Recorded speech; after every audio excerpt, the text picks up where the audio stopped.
Olá pessoal, tudo bem com vocês? Sou o professor Alexandre L. de Física e eu queria comentar rapidamente a prova do ITA, né? Primeira fase do ITA.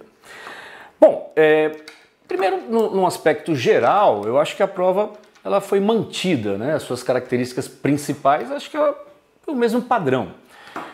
Uma prova extremamente exigente, que exige do candidato uma capacidade, né, de administrar a prova e o tempo de um jeito muito importante, né? É uma prova que, se você travar numa questão e ficar muito tempo, provavelmente você vai ter que chutar depois no final algumas questões, ou seja, você tem que ter essa habilidade. Uma prova muito exigente, onde a capacidade do candidato de interpretar a questão e saber aquela que ele tem que deixar para mais tarde é muito importante. Isso foi mantido. Eu acho até que, comparando com a edição anterior, nós tivemos um maior número de questões com um nível médio, passando de um nível baixo para um nível médio. Eu acho que a prova foi um pouquinho mais difícil, eu acredito, que em relação à última prova. Não foi uma prova que exigiu muitas e muitas contas, e nem, inclusive, algébrica. Uma prova um pouco mais equilibrada, isso já tinha acontecido o ano passado, e exigente como sempre. Em relação à distribuição de assuntos, a mecânica manteve 5 questões, já tinha acontecido no ano passado.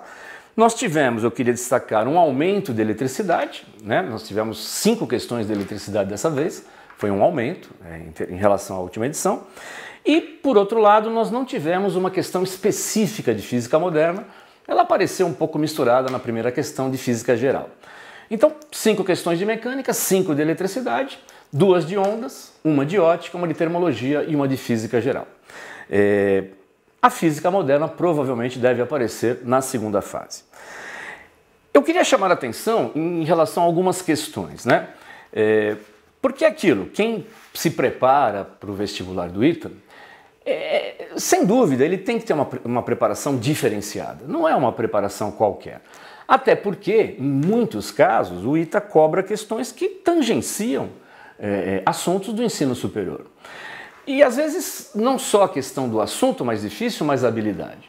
Por exemplo, algumas questões que eu gostaria de chamar a atenção. A questão 7, que envolve MHS, na verdade é um sistema massa-mola, é uma questão para o ITA até que comum, não é comum para outros vestibulares, mas esse exercício exigia do candidato uma preparação específica, por exemplo, no trabalho matemático, né, desenvolvimento, uma expansão binomial, uma aproximação binomial, melhor dizendo.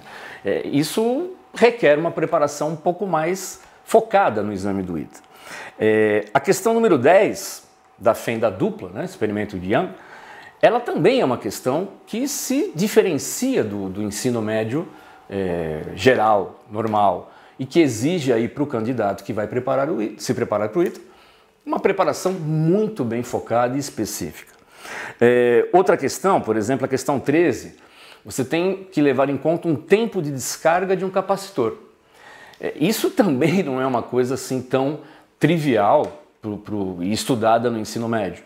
Então, um aluno que se candidata para o ITA tem que ter uma preparação com essas sacadas, né? Com esse diferencial, que é o que a gente procura fazer, por exemplo, no nosso curso do ITA.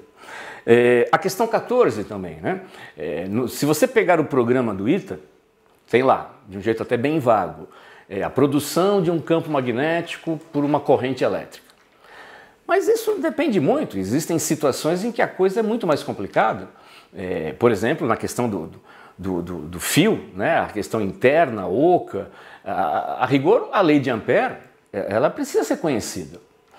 Ou uma boa preparação permite você resolver por uma proporcionalidade com a área, mas também é um assunto que exige uma preparação diferenciada.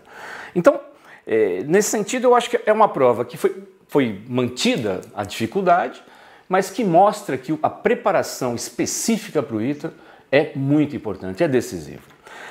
Por último, um único aspecto, digamos, negativo da prova foi a questão número 12.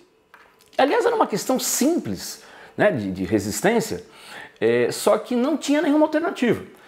Isso deixa o candidato, aliás, bastante preocupado na hora, porque é difícil ele fazer a prova e falar, não tem alternativa. Provavelmente ele acha que ele errou. Mas era uma questão simples, você calculava alternativa por alternativa e nenhuma estava correta. Então, é um ponto falho. Aliás, tinha acontecido no ano passado também uma questão que não tinha. Aliás, o mesmo número, né? A questão número 12 de física. E é o único ponto falho da prova.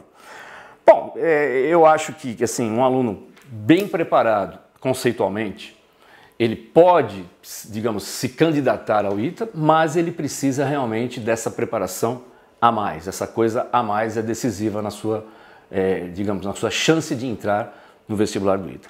Vamos aguardar agora a segunda fase, né? Onde a gente acredita que o nível continuará bem pesado. Gente, até a próxima então. Valeu, tchau, tchau.